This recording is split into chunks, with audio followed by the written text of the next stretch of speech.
पुरुष शुक्राणु और प्रजनन क्षमता के बारे में खास बातें। गर्भधारण में पुरुष का शुक्राणु बहुत महत्वपूर्ण भूमिका निभाता है। ये नर के शुक्राणु और मादा अंडे का सम्मिलन है जो एक भ्रूण के निर्माण में परिणत होता है, जो एक भ्रूण में विकसित होता है और अंत में एक बच्चे के रूप में विकसित होता है। तार्किक रूप से यह एक बहुत ही सरल प्रक्रिया की तरह लग सकता है, लेकिन वास्तव में इसमें अंडे और शुक्राणु के निषेचन के लिए सही स्थिति बनाने के लिए बहुत सारी तैयारी शामिल होती है। एक भ्रूण में 46 गुणसूत्र होते हैं। 23 गुणसूत्र मां के अंडों से और 23 गुणसूत्र पिता के शुक्राणु से आते हैं। संपूर्ण निषेचन प्रक्रिया में पुरुष शुक्राणु की भूमिका को कम करके आंका गया है।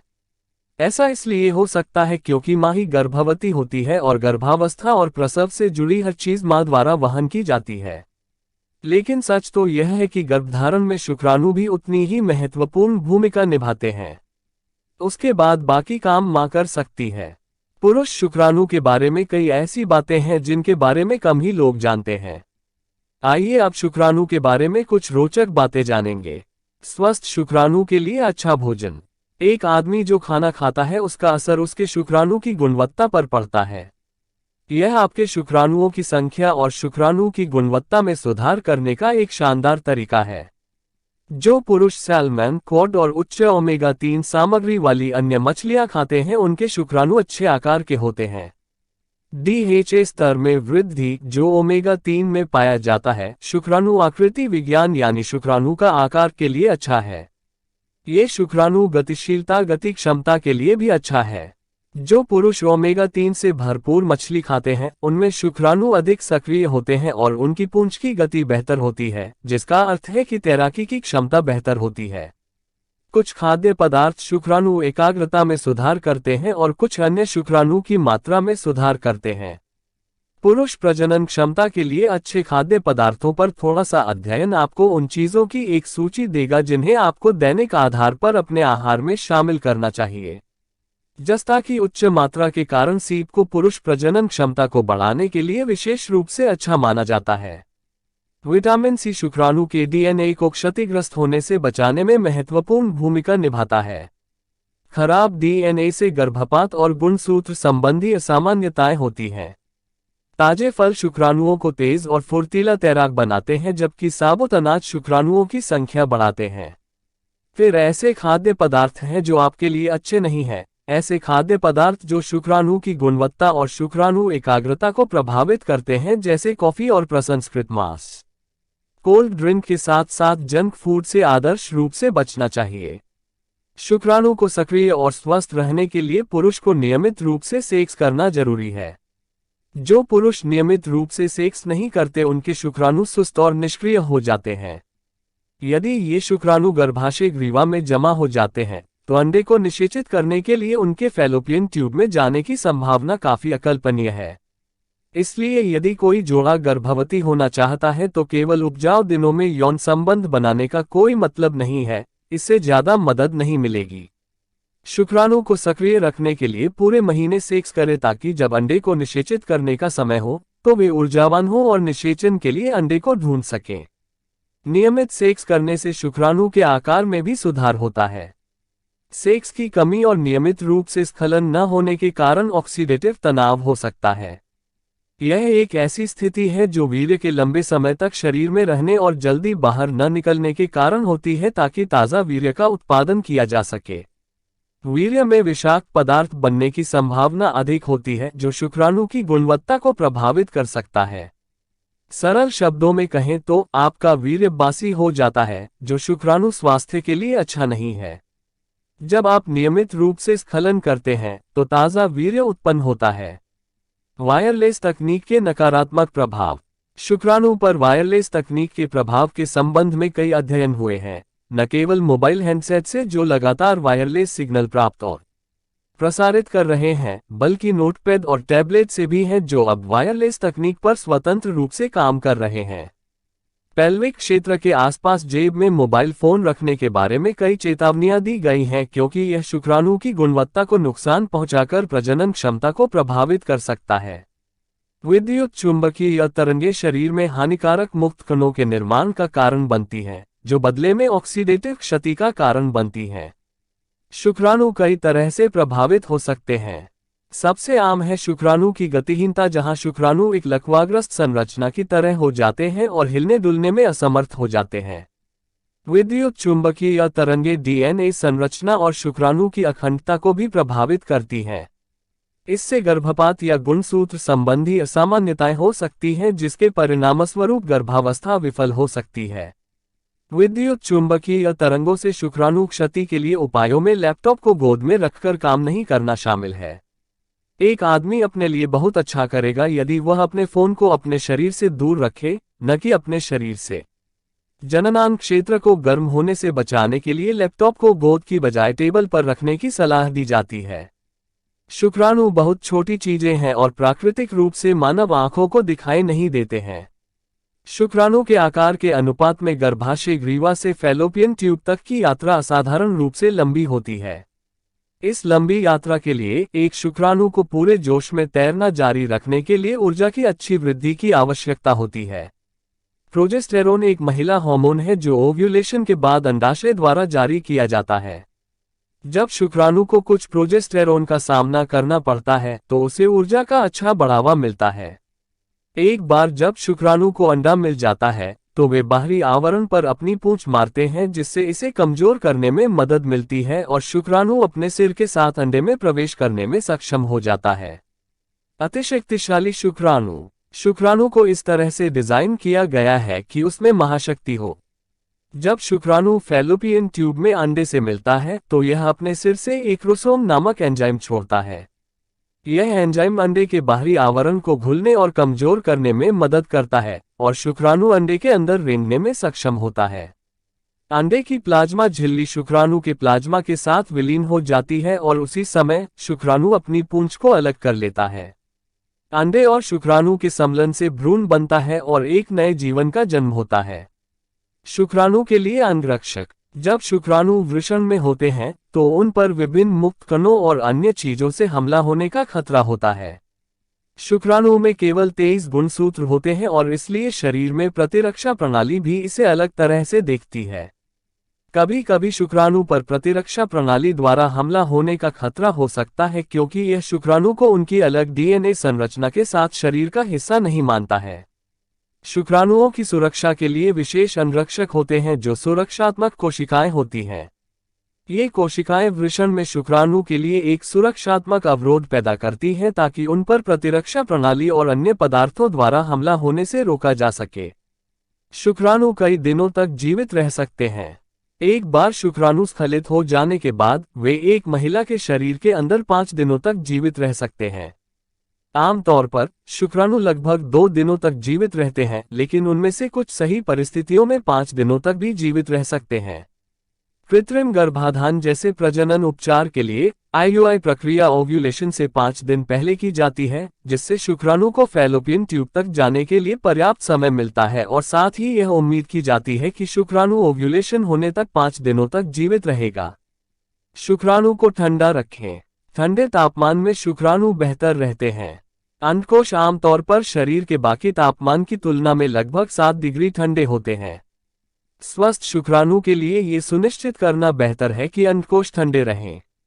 आमतौर पर अंडकोश रक्त प्रवाह के माध्यम से गर्मी बाहर निकालते हैं।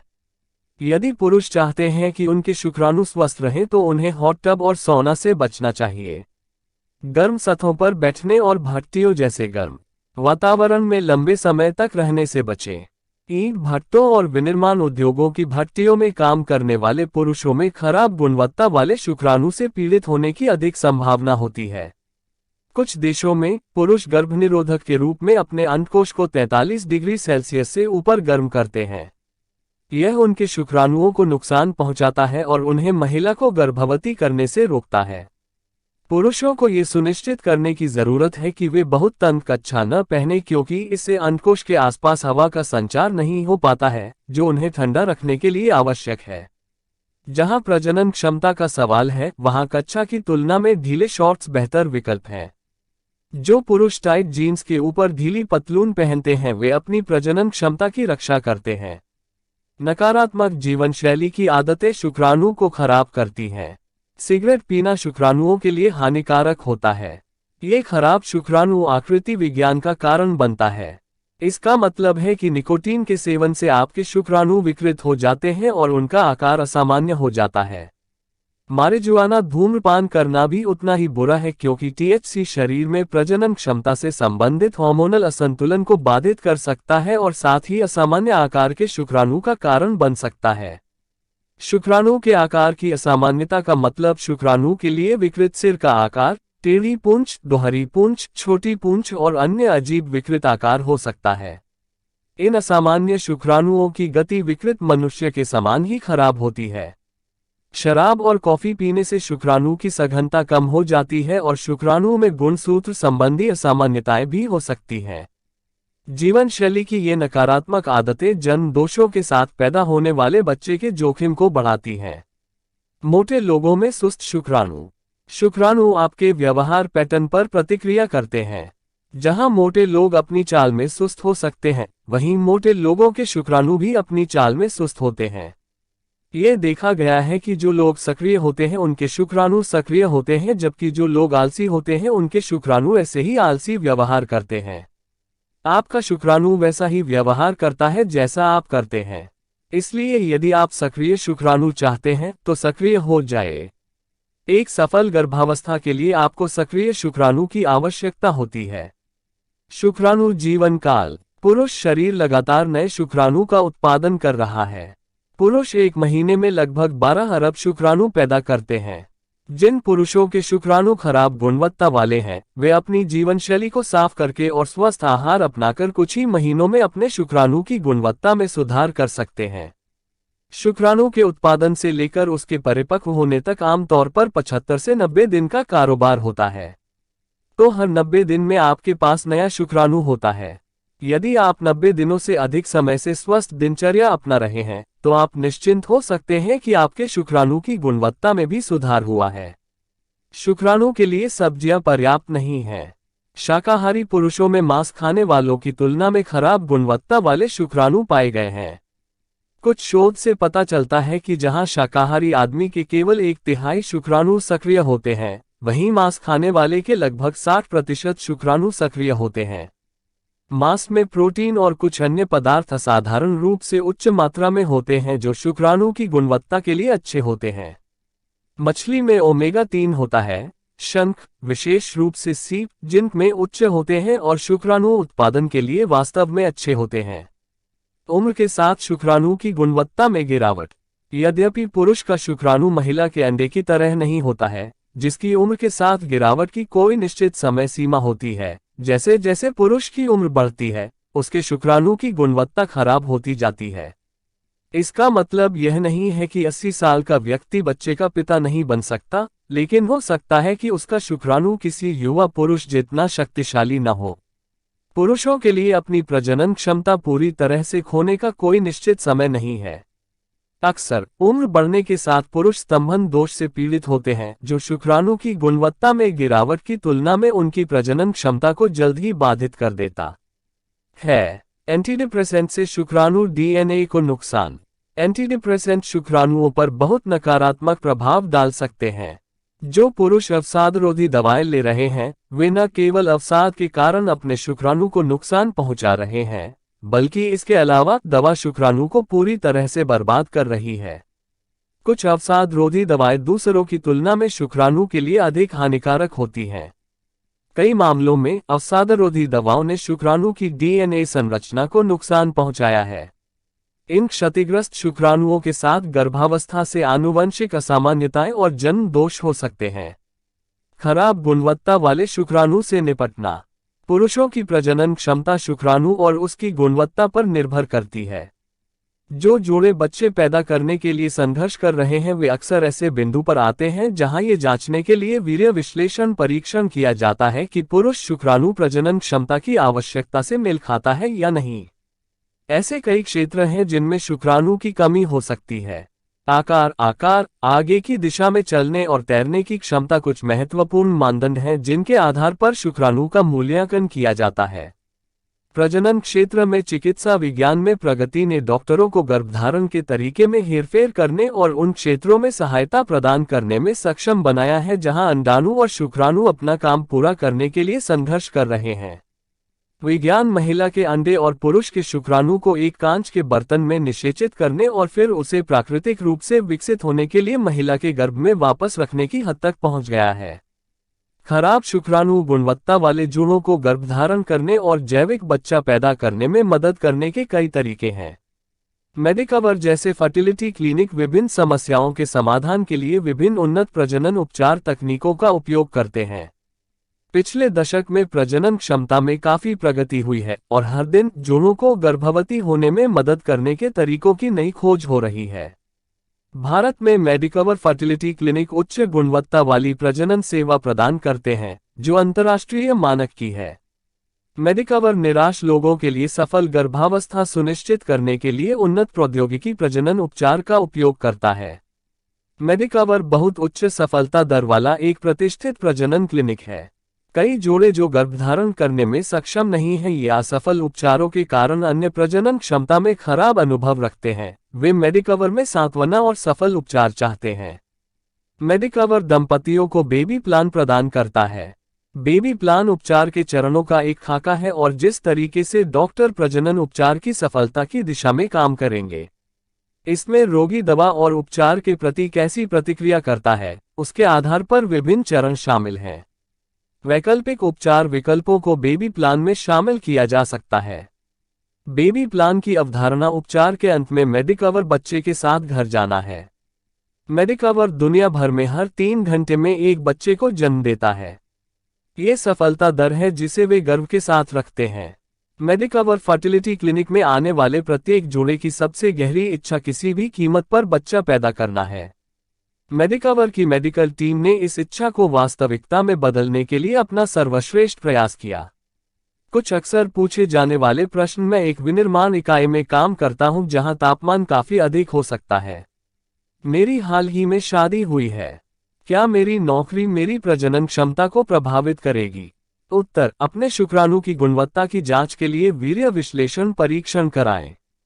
बच्चे की योजना बनाते समय प्रयास करने से पहले 4 या 5 महीने तक गर्म वातावरण से दूर रहने का प्रयास करें। इससे आपके शुक्राणु की गुणवत्ता में थोड़ा सुधार करने में मदद मिलेगी। प्रश्न: क्या जहरीली गैसें प्रजनन क्षमता को प्रभावित कर सकती हैं?